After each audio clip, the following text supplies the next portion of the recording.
everyone, welcome to Ikai se Anand. I am Sneha and I am teaching you real analysis. The last video was about point set topology, the beginning. This video is about the conclusion. And if you are thinking what is this, this is Indian जुगाड़ system. क्योंकि मुझे अभी भी ये कोई fix करने वाला नहीं मिल रहा है, although मेरे घर के साइड में कंस्ट्रक्शन का काम चल रहा है. I am talking to them. अगर उनमें से कोई आकर के मेरा फिक्स कर दे बोर्ड तो that would be help. But अभी के लिए ये चलेगा. आई होप आप लोगों को ज़्यादा इनकन्वीनियंट नहीं होगा एंड समझ में भी आ जाएगा बहुत अच्छे से. So without any further ado let's just start the video. The very first thing that I want to talk about generating sets. अगर आपको कभी एग्जाम में काउंटर एग्जाम्पल सोचना पड़े फॉर ओपन सेट और क्लोज्ड सेट, तो आप कैसे सोचेंगे? देखिए, मैं आपको फिर से बोलना चाहूँगी कि मैं रियल एनालिसिस आपको उस तरीके से पढ़ा रही हूँ जिससे मुझे अगर किसी ने पढ़ाया होता तो मुझे कम टाइम लगता. Real analysis is not about solving the problem, it is about to know how to solve a problem और हाउ टू थिंक. तो मैं वही कोशिश कर रही हूँ कि मैं आपको कम से कम इतना आइडिया इंड्यूस कर सकूँ आपके माइंड में कि आपको सोचना कैसे है किसी चीज़ के बारे में. तो अगर मैं ओपन और क्लोज सेट की बात करूँ और मैं बोलूँ कि ट्रिवियल एग्जांपल्स या नॉन ट्रिवियल एग्जांपल्स, तो आप लोग तो सबसे पहली चीज़ आएगी आपके दिमाग में और हमेशा आनी चाहिए. Whenever we talk about set, the very first thing that should come to our mind is the empty set and the set itself, the entire set or the universal set. So the empty set is open and the empty set is closed. Why is it so? empty set के अंदर ना कोई element ही नहीं होता. अगर element ही नहीं है तो आप क्या नेबरहुड चेक करेंगे या क्या लिमिट पॉइंट चेक करेंगे, तो उससे कोई फर्क नहीं पड़ता. सो empty set is both open and closed. Next example is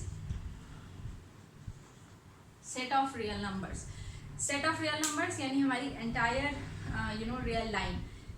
ये जो पूरी की पूरी रियल लाइन है, ये अपने हर एक पॉइंट के लिए नेबरहुड मिलेगी. मुझे हर पॉइंट के अराउंड एक ऐसा नेबरहुड मिल जाएगा जो मेरे सेट के अंदर है, तो ये ओपन होगा. इसके जितने भी लिमिट पॉइंट्स होंगे वो सेट के अंदर ही होंगे, क्योंकि हम रियल एनालिसिस की बात कर रहे हैं. हम रियल एक्सिस से बाहर तो कहीं जा ही नहीं रहे. तो ये दोनों एग्जाम्पल्स हो गए हमारे ट्रिवियल एग्जाम्पल्स हैं, जो कि जो सेट ओपन भी है क्लोज्ड भी है. Now suppose you are given with a set, अलग से एक सेट दिया है तुम्हें और पूछा गया है उसके कैरेक्टर्स के बारे में या उससे रिलेटेड कुछ क्वेश्चंस पूछे गए हैं जहाँ ओपन सेट या क्लोज सेट की बात हो रही है. तो जो पहली चीज़ आपके दिमाग में आएगी, given any set is the interior of the set is open, the derived set and the closure is closed. Interior, derived set और क्लोज सेट हमने लास्ट वीडियो में पढ़ा था. प्लीज़ अपना थोड़ा रिकॉल कर लीजिए डेफिनेशन. जो इंटीरियर होगा सेट का वो हमेशा ओपन होगा. जो डिराइव्ड सेट होगा सेट का या जो भी क्लोजर होगा सेट का वो क्लोज्ड होगा. ये जो दोनों चीज़ें हैं ना, ये एक प्रीपोजिशन भी है हमारी बुक में. एक क्वेश्चन की तरह भी आ सकता है that prove that interior of the set is open. तो ऐसी क्वेश्चंस को आपको कैसे प्रूव करना है? You will first right the definition of interior of the set. Now interior points क्या होते हैं वो डेफिनेशन लिखेंगे हम लोग, और उसके बाद हम लिखेंगे थोड़ा सा स्पेस छोड़ के you right the definition of an open set. और देखो दोनों डेफिनेशन को कनेक्ट करने की कोशिश करो कैसे होगा कनेक्ट. It's very easy. अगर मैं डेफिनेशंस की बात करूँ तो दोनों की डेफिनेशन ऑलमोस्ट सेम ही होती है. जैसा मैंने लास्ट वीडियो में बोला था, ये पॉइंट बेस्ड प्रॉपर्टी होगी, ये सेट बेस्ड प्रॉपर्टी होगी. बस आपको उसको अलग अलग लैंग्वेज में लिख देना है. तो अभी के लिए हमारे लिए जो चीज़ ज़रूरी है वो ये है to know that given any set the open set is interior of the set which is always open, and the example of closed set will be the set of limit points and the closure, and closure we defined as S union S prime, right? So ये examples हो गए हमारे वो set जो open होंगे और वो set जो closed होंगे. अब हम बात करते हैं क्या हमारे पास कोई ऐसा set होगा जो ना तो open हो ना closed हो, right? कुछ ऐसा भी तो हो सकता है ना वो ओपन वाली कैरेक्टरिस्टिक उसके पास हो और ना क्लोज्ड वाली कैरेक्टरिस्टिक हो. तो मेरा आंसर है हाँ, ऐसा हो सकता है. And the example, very classic example is set of rational numbers. अगर मैं आपको तो मैं ये कहना चाह रही हूँ कि ये ओपन भी नहीं है और ये क्लोज्ड भी नहीं है, राइट? चलिए अब हम डिस्कस करते हैं इसके बारे में कि कैसे ओपन भी नहीं है क्लोज्ड भी नहीं है. फिर से मैं आपको यहाँ पर बोरिंग थ्योरम के बोरिंग प्रूफ्स नहीं दिखाऊंगी. मैं बस बताऊंगी आपको कि आप कैसे सोच सकते थे. और दिस इज इतना इजी, आपको लगेगा ये तो मैं भी सोच सकती थी या मैं भी सोच सकता था. सो ये है आपके पास एक real axis from -∞ to ∞. And these are discrete points जिनको हम natural numbers, whole numbers, integers ये सब कहते हैं, राइट। अब आपको पता है कि ये जो हमारे नेचुरल नंबर्स होते हैं इनके सबके बीच में रैशनल्स होते हैं और इरेशनल्स होते हैं। तो कुछ ऐसे होते हैं रैशनल्स, ये इतना गैप नहीं होता है इनके बीच में, मैं बस दिखाने के लिए थोड़ा बता रही हूँ कि ये रैशनल्स हैं। तो रैशनल्स मैंने ब्लू से मार्क कर दिए हैं और लेट्स जस्ट से ये हैं इरेशनल जो रेड से मार्क हैं। फिर से मैं बोल रही हूँ इतना गैप बिल्कुल भी नहीं होता, ये बहुत कंजेस्टेड, बहुत डेंस होते हैं रियल लाइन के अंदर। तो दिस इज जस्ट फॉर आपको दिखाने के लिए, विजुअलाइज करवाने के लिए मैंने रेड से मार्क किया है इरेशनल को। अब मुझे क्या शो करना है कि ये ओपन भी नहीं है और ये क्लोज्ड भी नहीं है। सबसे पहले हम बात करते हैं ओपन क्यों नहीं है। हमें कोई भी ओपन के लिए हमें क्या प्रूव करना पड़ता है, हमें ये दिखाना पड़ता है कि जो सेट है हमारा उसका एक भी पॉइंट कोई हर एक पॉइंट के लिए नेबरहुड मिल जाए मुझे, जो पूरा का पूरा रैशनल के अंदर आ जाए, तो वो कैसा होगा, ओपन हो जाएगा। ठीक है, मान लेते हैं this is a rational which is से एक्स, ये एक रैशनल नंबर है, ब्लू से जो डिनोट किया हुआ है वो एक्स है। अब आप एक्स के अराउंड चाहे कितना बड़ा नेबरहुड कंसिडर कर लो या बिल्कुल छोटा सा भी नेबरहुड कंसिडर कर लोगे तो भी क्या होगा, देखो इसके अंदर ये नेबरहुड कंसिडर किया है मैंने, call this as N X, और ये छोटे वाले को हम नाम दे देते हैं एन प्राइम एक्स, राइट। ये नेबरहुड से है हमारे। इस नेबरहुड में देखिए क्या हो रहा है, ये एक्स का नेबरहुड है, राइट। इसके अंदर रैशनल्स भी हैं और इरेशनल्स भी हैं, है ना, दोनों चीज़ें कंटेन कर रहा है। तो क्या मैं ये कह सकती हूँ कि ये जो बड़ा वाला नेबरहुड है, ये एन एक्स जो है, this is entirely contained in this set of rationals, क्या ऐसा कहा जा सकता है? And the answer is no, क्योंकि इसके अंदर रैशनल्स और इरेशनल्स दोनों आएंगे, बट मेरे सेट के अंदर सिर्फ रैशनल्स आएगा। तो इसका आंसर है ये नहीं हो सकता। और जब ये नहीं हो सकेगा, कि ऐसा बिल्कुल नहीं हो सकता, तो हम कहेंगे एक्स का एक नेबरहुड मुझे ऐसा मिल गया जो पूरा का पूरा कंटेन्ड नहीं है क्यू के अंदर, और अगर ऐसा नहीं है तो क्यू क्या है, ओपन नहीं है। अब ये था बड़ा, अगर मैंने बड़ा एग्जांपल लिया। अब आप लोग बोलोगे मैम छोटा से छोटा इंटरवल लेकर के देखो आप चाहे एक्स से कितना भी छोटा इंटरवल ले लोगे, क्योंकि रैशनल्स और इरेशनल इतने ज़्यादा होते हैं हमारे रियल लाइन के ऊपर कि उसके छोटे से छोटे इंटरवल में भी मुझे इरेशनल्स तो मिलेंगे ही मिलेंगे, और जैसे ही इरेशनल मिलेंगे वो हमारे सेट के अंदर नहीं आएंगे। तो जो सेट होगा हमारा वो कैसा नहीं होगा, जो सेट होगा वो हमारा ओपन नहीं होगा। अब अगर मैं क्लोज्ड की बात करूं कि ये क्लोज्ड क्यों नहीं है, तो यहाँ से जो हमारी प्रॉपर डेफिनेशन है क्लोज्ड की, उससे शो कर पाना थोड़ा मुश्किल है, या मैं बोलूँगी मुश्किल तो नहीं है, कर सकते हैं, बट मैं चाहती हूँ कि हम लोग दूसरे तरीके से करें। ठीक है, तो ये तो क्लियर हो गया हमें कि ये ओपन नहीं है। क्लोज्ड क्यों नहीं है ये हम लोग करते हैं कि ये क्लोज्ड क्यों नहीं है। तो उसके लिए मुझे ना क्लोज्ड की एक और डेफिनेशन पढ़नी है, और या फिर मैं ऐसे कह सकती हूँ कि मैं रिलेट कर रही हूँ ओपन और क्लोज्ड सेट को। ठीक है, एंड दी टॉपिक इज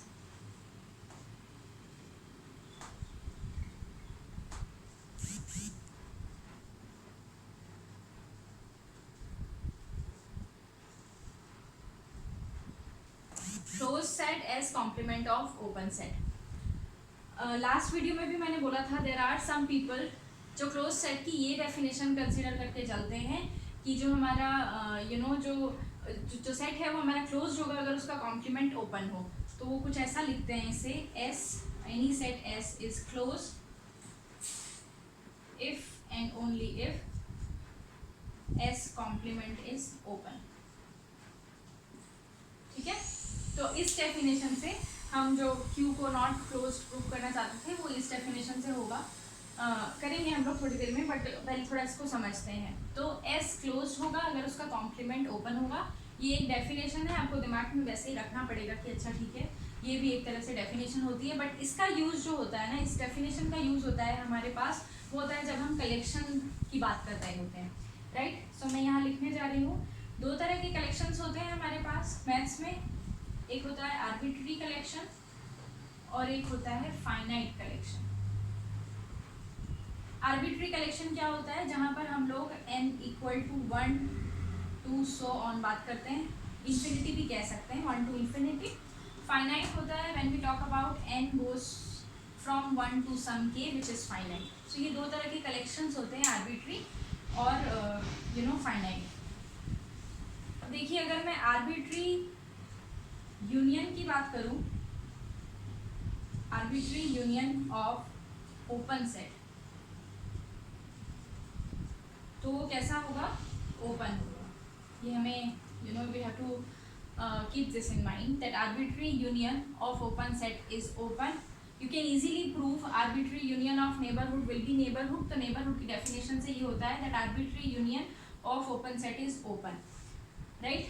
लेकिन अगर मैं इसी का कॉम्प्लीमेंट, इस स्टेटमेंट का कॉम्प्लीमेंट लेना स्टार्ट कर दूँ तो मेरे पास क्या आ जाएगा, या तो आप इसमें इन वर्ड्स का कॉम्प्लीमेंट करिए या फिर आप इसमें यूनियन का कॉम्प्लीमेंट करिए, ठीक है। तो अगर मैं इसका कॉम्प्लीमेंट लिखूं तो इसका कॉम्प्लीमेंट ऐसा होगा, finite union of closed set is closed. Are you getting my point? ये याद रखने का तरीका है कि कब कौन सा यूनियन और कौन सा इंटरसेक्शन कैसा होगा। आर्बिट्री ओपन सेट अगर हम कंसिडर कर रहे हैं तो आर्बिट्री यूनियन ओपन होगा, अगर हम क्लोज सेट कंसिडर कर रहे हैं तो फाइनाइट यूनियन क्लोज्ड होगा। और ये इस डेफिनेशन से ही प्रूफ होता है that closed set is a complement, close set is a set whose complement is open, right. So I think this is clear arbitrary and union के बारे में अगर हमने बात कर ली यहाँ पर। अगर अब हम बात करें इंटरसेक्शन के बारे में, तो फिर से हमारे पास दो तरह के इंटरसेक्शन होंगे, आर्बिट्री इंटरसेक्शन और finite intersection. Let's just say, क्योंकि arbitrary union of open set was open, so finite intersection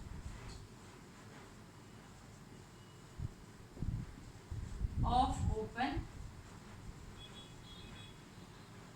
is open. और इसी स्टेटमेंट का अगर मैं कॉम्प्लीमेंट लूंगी तो वो होगा arbitrary intersection of closed set is closed, right. तो हमारे पास ये दो तरह की चीजें, हमारे पास दो बातें हैं ये याद रखने के लिए। फर्स्ट वाज जो मैंने पहले लिखा था, arbitrary union of open set is open, और उसको कॉम्प्लीमेंट कर दिया तो finite union of closed set is closed, arbitrary intersection of closed set is closed end finite intersection of open set is open, right. तो ये दो चीज़ें हैं जो हमें ज़्यादा तो इनको यूज़ आजकल नहीं करते हम लोग कॉम्पिटिटिव एग्जाम में, बट हाँ कहीं कहीं ये बहुत ज़्यादा हम जब नेक्स्ट वीडियो में क्वेश्चंस के बारे में बात करेंगे ना, तब पता चलेगा कि क्वेश्चंस कैसे आपसे पूछा जाता है, ठीक है। So yes, this is about closed set as complement of open set. Next is, अब जो हम लोग नेक्स्ट टॉपिक जो हमारा है वो है, हम लिमिट पॉइंट से रिलेटेड कुछ थ्योरम्स यहाँ मैंने लिखी हुई हैं, तो चलो लिमिट पॉइंट से रिलेटेड थ्योरम्स कर लेते हैं। लिमिट पॉइंट्स, सेट और लिमिट पॉइंट कैसे रिलेटेड हैं, ठीक है। Limit points, if I have two set S and T such that S is contained in T, this will imply the derived set of S will contained in the derived set of T. Quite easily proved. Set contained है, इसके limit point का set जो बड़ा वाला set होगा उसके अंदर contained होगा। मैं बोलूँगी आप लोगों को प्लीज़ ये ट्राई करें जाकर के, दिस इज़ वेरी इजी, बहुत ज़्यादा इजी प्रूफ है। इसी तरह अगर मैं लिमिट पॉइंट को यूनियन और इंटरसेक्शन से कम जोड़ने की कोशिश करूँ तो union of the derived set of union of two set is equal to the union of the derived set, the intersection is contained in the intersection, which is important here. The containment thing is very important. ये चीज़ यहाँ पर important है कि contained होगा। अगर आपसे अब देखो ये question तो बहुत बहुत बेसिक क्वेश्चन है, कहीं भी नहीं पूछेंगे कि you have to prove this, but हाँ ये जरूर पूछ सकते हैं कि यहाँ inequality क्यों आएगी, यहाँ equality क्यों नहीं आ सकती। तो आप लिखेंगे, एक एग्जाम्पल लिखिए, suppose your S is 3 to 5 open interval and your T is closed interval 5 to say 7, right? What is the intersection?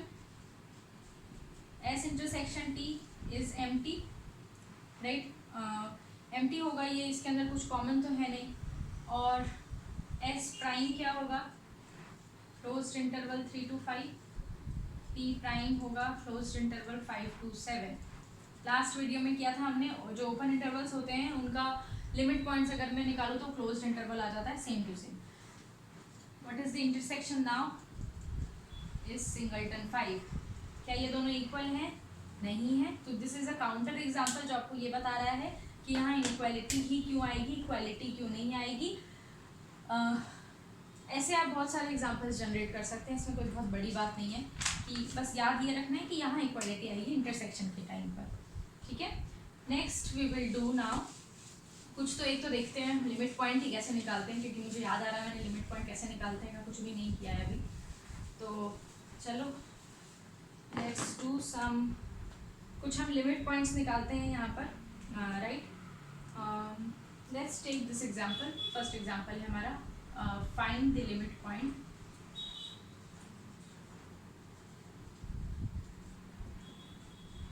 Limit point और पॉइंट्स जितने भी हैं of this n is set of natural numbers. तो ये है हमारा question, find the limit points of this set. फिर से you know I am repeating myself when I am saying कि मैं आपको सोल्यूशन नहीं बता रही हूँ, मैं आपको ये बता रही हूँ कि सॉल्व कैसे कर सकते हैं या आप सोच कैसे सकते हैं कि ऐसा होगा। देखो सबसे पहले जब हम इसके बारे में बात करें 1/n, तो सपोज दिस सेट मैंने ऐसे लिखा, this is 1/n, n belonging to n, right. अब हमें यहाँ दिया है कि this n is from natural number, तो let's just start writing this set with you know points. The first element will be 1/1, right? The second element will be 1/2, third element 1/3, 1/4 and so on. ये होगा हमारा set, right. I hope ये आपको दिख रहा है यहाँ तक। सो ये हमारा सेट होगा। तो सबसे पहले आपको क्या करना है, given any set you just try, अगर वो ऐसे इंडक्टिव फॉर्म में दिया हुआ है तो उसको पूरा ओपन करके पूरे सेट फॉर्मेट में लिखो कि कैसे पॉइंट्स आएंगे, और फिर you just try to find the numbers on real line कहाँ पर है और उनको रियल लाइन के ऊपर बनाना स्टार्ट कर दो। आई थिंक मैं यहाँ पर बनाऊँगी तो ज़्यादा अच्छे से आप लोगों को समझ में आएगा। ये है हमारा, suppose this is my real line. इस सेट को देखने के बाद पता चल रहा है, देखो ये 1 से शुरू हो रहा है, फिर धीरे धीरे कम हो रहा है, 1/2 1/3 से कम हो रहा है। तो without loss of any generality और एनीथिंग, किसी को कोई प्रॉब्लम नहीं होगी अगर मैं 0 और 1 ही लिखूँ अपने रियल लाइन के ऊपर। तो मेरा सबसे पहला एलिमेंट जो है वो है 1, जो यहाँ आ रहा है, फर्स्ट एलिमेंट 1। दूसरा एलिमेंट है 1/2, थर्ड एलिमेंट इज से 1/3 हियर, देन 1/4, 1/5, 1/6, 7, 8 ऐसे करके इधर इधर हो रहे हैं एलिमेंट्स। हमें क्या पता करना है, इनका लिमिट पॉइंट्स क्या है। तो देखो ये तो हमारा सेट है, ये वाला यहीं पर है, सेट इससे बाहर नहीं है कहीं पर भी, है ना। अगर इस सेट के बाहर कोई एलिमेंट है, सपोज यहाँ पर कोई एलिमेंट है मेरे पास, सपोज इस पॉइंट पर यहाँ पर कोई एलिमेंट है मेरे पास, the element is x। Obviously ये लिमिट पॉइंट तो नहीं होगा ना, क्योंकि इसके नेबरहुड में सेट के एक भी एलिमेंट नहीं है, तो इस साइड के एलिमेंट्स नहीं होंगे। सिमिलरली इधर कोई एलिमेंट होगा तो वो भी नेबरहुड नहीं बन सकता, क्योंकि अगेन उसके नेबरहुड लिमिट पॉइंट नहीं बन सकता, क्योंकि उसके नेबरहुड में कोई भी एलिमेंट नहीं होगा। अब आ जाते हैं एस के अंदर, बात करते हैं। सबसे पहला एलिमेंट क्या है, 1। अगर मैं 1 का ये छोटा सा नेबरहुड कंसिडर करूँ तो इस नेबरहुड में मेरे सेट के कितने एलिमेंट है, एक एलिमेंट है। बट लिमिट पॉइंट के लिए क्या होना चाहिए, सेट के अंदर कितने एलिमेंट्स होने चाहिए, ये नेबरहुड के अंदर कितने एलिमेंट्स होने चाहिए, इनफाइनाइटली मेनी। तो ये तो मेरा नहीं बनेगा क्या, limit point. Next comes 1/2। Again देखो 1/2 और 1/3 के बीच में गैप है। अगर मैं छोटा से छोटा एक यहाँ डेल्टा नेबरहुड कंसिडर कर लूँ, छोटा सा, इस नेबरहुड के अंदर सेट के कितने एलिमेंट है, एक ही एलिमेंट है। मुझे कितने चाहिए, इनफाइनेटली मेनी चाहिए, तो ये भी नहीं बनेगा मेरा लिमिट पॉइंट। इसी तरह मैं 1/3 1/4 के अराउंड छोटे छोटे नेबरहुड कंसिडर कर सकती हूँ जहाँ मेरे सेट का एक भी एलिमेंट नहीं होगा, तो ये तो डेफिनेटली नहीं बनेंगे, क्या हमारे लिमिट पॉइंट नहीं बनेंगे। बट 0 के पास आओ, 0 के पास आप बिल्कुल छोटा सा भी एक नेबरहुड कंसिडर करोगे ना, नेबरहुड ऑफ 0 ये कंसिडर करोगे, तो इसके अंदर आपको सेट के बहुत सारे एलिमेंट मिल जाएंगे, क्योंकि हमारा जो सेट है जैसे जैसे n इन्फिनिटी की तरफ जा रहा है वो सेट धीरे धीरे करके 0 की तरफ आ रहा है। तो इस पॉइंट पर मुझे बहुत सारे ऐसे सेट के एलिमेंट्स मिल जाएंगे जो मेरे जीरो के नेबरहुड में लाई करते हैं। इसीलिए मेरा जो सेट था, ये जो सेट था एस, इसका डेराइव्ड सेट होगा सिंगलटन जीरो, इसके अलावा कोई भी नहीं होगा। आई होप आपको ये समझ आ गया होगा कि हम लिमिट पॉइंट्स या open close set real axis के ऊपर से कैसे दिखाते हैं। क्या करना है आपको, given any set you just write the element of your set over real line and then सबसे पहले तो try to find out what is happening with the points lying outside the set. Obviously उसके neighbourhood में कोई भी नहीं होती। यहाँ से हम ये भी कंक्लूड कर सकते हैं that the points that lie outside the set are can never be the limit point.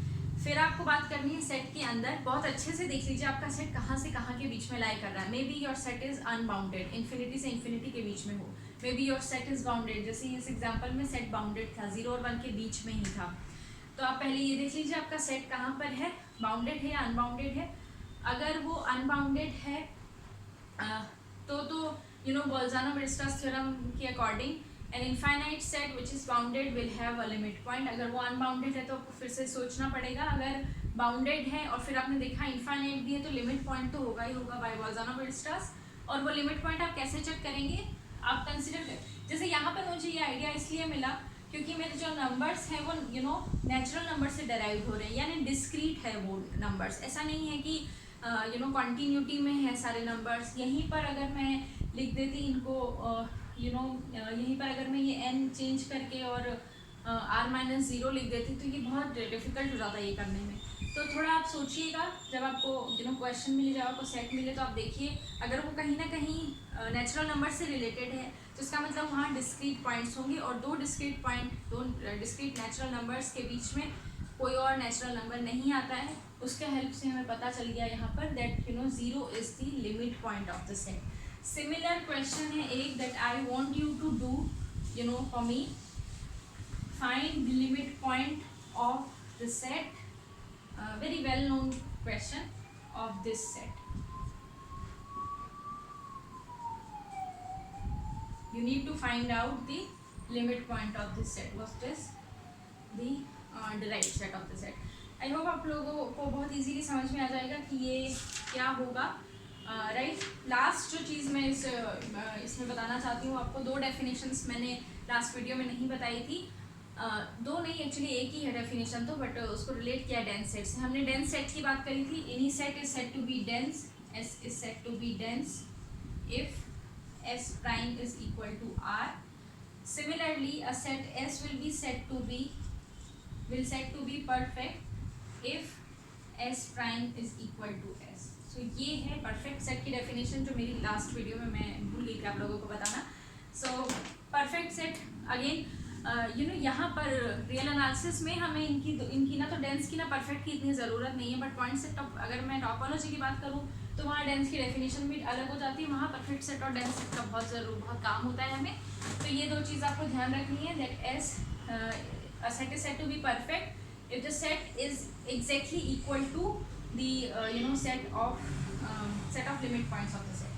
So yes, this is all about the video. I hope आप लोगों को समझ में आया होगा।